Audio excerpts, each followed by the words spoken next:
Doctor, ಹಾಗಿದ್ರೆ ಈಗ ಪುರುಷರು ಮಾಡುವಂತ ಯಾವ ಕೆಲವೊಂದು ಮಿಸ್ಟೇಕ್ ಗಳಿಂದ ಅವರಿಗೆ ಹೆಲ್ತ್ ಇಶ್ಯೂಸ್ ಬರ್ಬೋದು ಅಂತ, ಅವರ ಹ್ಯಾಬಿಟ್ಸ್ ಆಗಿರ್ಬೋದು, ನೀವು ಹೇಳ್ದಂಗೆ ಲೈಫ್ ಸ್ಟೈಲ್ ಫ್ಯಾಕ್ಟರ್ಸ್ ಆಗಿರ್ಬೋದು, ಸೊ ಅದ್ರ ಬಗ್ಗೆ ತಿಳಿಸ್ಕೊಡಿ. ಅದೇ ಅದು ಏನಕ್ಕೆ ಮೆನ್ಸ್ ಹೆಲ್ತಲ್ಲಿ ಯಾವ ಕಾರಣಗಳಿಂದ ಬರ್ತದೆ, ಎಲ್ಲ ಚೇಂಜಸ್ ಒಂದು ಸೆಂಟರ್ ರೂಟ್ ಅಪ್ಪ ಒಂದು ಬೇಸ್ ಇರುತ್ತೆ ಅದಕ್ಕೆಲ್ಲ ಪ್ರಾಬ್ಲಮ್ಗಳಿಗೆ. ಇನ್ಫೆಕ್ಷನ್ ಆಗಿರ್ಬೋದು, ಕ್ಯಾನ್ಸರ್ ಆಗಿರ್ಬೋದು, ಡಿಫ್ರೆಂಟ್ ಆರ್ಗನ್ ಕ್ಯಾನ್ಸರ್ ಆಗಿರ್ಬೋದು, ಏನು ಲೈಫ್ ಸ್ಟೈಲ್ ಚೇಂಜಸ್. ಅದೇ ಹೇಳಿದ 30-40 ಇಯರ್ಸಲ್ಲಿ ನಾವು ಒಂದು ಆಕ್ಟಿವ್ ಲೈಫ್ಗೆ ಹೋದಾಗ we forget about ourselves. ಯಾವುದೇ ಒಂದು ಮಾಡಬೇಕು 30-40 ಇಯರ್ಸಲ್ಲಿ ಈಗ ಎಕ್ಸರ್ಸೈಸ್ ಮಾಡ್ತಿದ್ದು ಹುಡುಗ 30 ಇಯರ್ಸ್ ಮ್ಯಾರೇಜ್ ಆಗಿ ಎಲ್ಲ ಆಯಿತು, ಲೈಫ್ ಸ್ಟೈಲ್ಗೆ ಹೋದ್ರು, ಅವರು they will become dormant. They concentrate on the interpersonal relationship. They try to forget. ಈಗ ಎಕ್ಸರ್ಸೈಸ್ ಮಾಡೋದು ಬಿಟ್ಬಿಡ್ತಾರೆ, ಡಾರ್ಮೆಂಟ್ ಆಗ್ಬಿಡ್ತಾರೆ, ಕೆಲಸದ ಬಗ್ಗೆ ಟೆನ್ಷನ್ ಇರುತ್ತೆ, ಜವಾಬ್ದಾರಿ ಹೆಚ್ಚಾಗ್ತದೆ, ಮಕ್ಳುಗಳಾಗ್ತಾರೆ, ಮಕ್ಳುಗಳು ನೋಡ್ಕೊಳ್ಳೋದು, ಈ ಎಲ್ಲಾ ತರದ್ದು. ಅದು ಹೆಂಗಸ್ರ ಪಾಪ ಮೊದಲನೇ ಶುರು ಆಗುತ್ತೆ ಅವ್ರಿಗೆ 25 ವರ್ಷಕ್ಕೆ ಶುರು ಆಗ್ತದೆ ಅವ್ರಿಗೆ, 20-25 ವರ್ಷಕ್ಕೆ ರೆಸ್ಪಾನ್ಸಿಬಿಲಿಟಿ. ಅದೇ ಗಂಡಸ್ರಿಗೆ ಅದೇ 30-35 ಹೋಗಿ 40ರಲ್ಲಿ ಈ ಎಲ್ಲ ಬಿಸಿ ಇದೇನಾಗ್ತದೆ.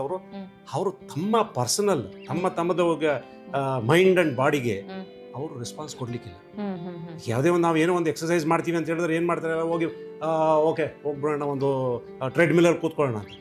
ಯಾವುದೇ ಎಕ್ಸರ್ಸೈಸ್ ಮಾಡಿದ್ರು ಮೈಂಡ್ ಅಂಡ್ ಬಾಡಿಗೆ ಕನೆಕ್ಷನ್ ಇರಬೇಕು. ಈಗ ಟ್ರೆಡ್ಮಿಲಲ್ಲಿ ನಿಂತ್ಕೊಂಡು ಏನೋ ಟಿವಿ ನೋಡೋದು ಏನೋ ಮಾಡ್ತಿದ್ರೆ ಮೈಂಡ್ ಅಂಡ್ ಬಾಡಿಗೆ ಅಲ್ಲಿ ಕನೆಕ್ಷನ್ ಇಲ್ಲ. Mind is seeing something. ನೀವು ಟಿವಿ ನೋಡ್ತಾ ಇರ್ತೀರಾ, ಇನ್ನೇನೋ ಮಾಡ್ತಾ ಇರ್ತೀರಾ, ಫೋನಲ್ಲಿ ಮಾತಾಡ್ತಿರ್ತಾರ, ಟ್ರೆಡ್ಮಿಲ್ ಎಕ್ಸರ್ಸೈಸ್ ಮಾಡ್ತಾ ಇರುತ್ತೆ. You are force to do certain exercise. That is not correct. Mind and body ಯಾವಾಗ ನೀವು ಬೆಳಗ್ಗೆ ಎದ್ದು 5 ಗಂಟೆಗೆ ಎದ್ದು ನೀವು ವಾಕ್ ಮಾಡಿದ್ರೆ ಅಲ್ಲಿ ಲಾಟ್ ಆಫ್ ರಿಯಾಕ್ಷನ್ಸ್ ಆಗ್ತದೆ, ಹಾರ್ಮೋನ್ ರಿಲೀಸ್ ಆಗ್ತದೆ, ಮೆಂಟಲ್ ಪೀಸ್ ಇರುತ್ತೆ, ಒಳ್ಳೆ ಗಾಳಿ ಸಿಗುತ್ತೆ. Mind is telling you to walk, mind is telling you to run. ಹೇಳ್ತಾ ಇದೆ ಮನಸ್ಸು, ಹೇಳ್ತಾ ಇದೆ ನೀವು ಓಡಬೇಕಪ್ಪ, ನಿನ್ಗೆ ಶಕ್ತಿ ಇದೆ, ಓಡು, ಸ್ವಲ್ಪ ನಿಧಾನಕ್ಕೆ ಓಡು, ಸ್ವಲ್ಪ ಚೆನ್ನಾಗಿ ಓಡು, ಸ್ವಲ್ಪ ನಡೆಯಂಗಿದೆ ಸ್ವಲ್ಪ ಜೋರಾಗಿ ನಡಿ, ಇಲ್ಲ ನಿಧಾನಕ್ಕೆ ನಡಿ. ಮೈಂಡ್ ಹೇಳ್ತಾ ಇರುತ್ತೆ ಅದಕ್ಕೆ. ಇದು ಡಿಫ್ರೆನ್ಸ್. ನಾವು ಏನೇ ಒಂದು ಎಕ್ಸರ್ಸೈಸ್ ಮಾಡಬೇಕು, ಯಾಕಂದ್ರೆ ಮನುಷ್ಯನಿಗೆ ಬೇಕಾಗಿರೋದು ಮೇನ್ಲಿ ಎಕ್ಸರ್ಸೈಸ್.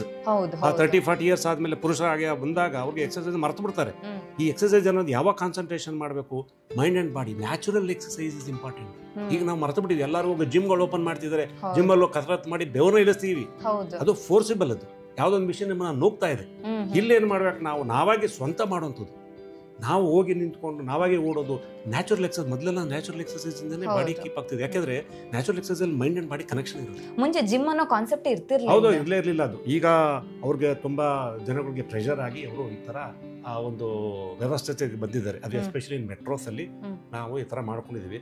ಅದಕ್ಕೆ ನನ್ನ ಹೇಳೋದೇನು ಅಂತಂದ್ರೆ, ಬೆಳಿಗ್ಗೆ ಹೊತ್ತಲ್ಲಿ ಅರ್ಲಿ ಮಾರ್ನಿಂಗ್ ಎದ್ದು ನೀವು ಒಂದು ಯಾವಾಗ ಬಿಫೋರ್ ದ ಎಲ್ಲ ಈಗ ಟ್ರಾಫಿಕ್ ಇರ್ಬೋದು, ಒಂದು ಜನಜಂಗುಳಿಗಳ ಮಧ್ಯದಲ್ಲಿ ಸೇರ್ಕೊಳ್ಳೋ ಬಂದು 5 ಗಂಟೆಗೆ ಹೇಳೋದು, ಅಥವಾ ರಾತ್ರಿ ಹೊತ್ತು ಯಾವಾಗ ಟೈಮ್ ಸಿಗುತ್ತೆ ಅವಾಗ ಅವರು ಒಂದು ಚೆನ್ನಾಗಿ ಒಂದು exercise. Main exercise and diet.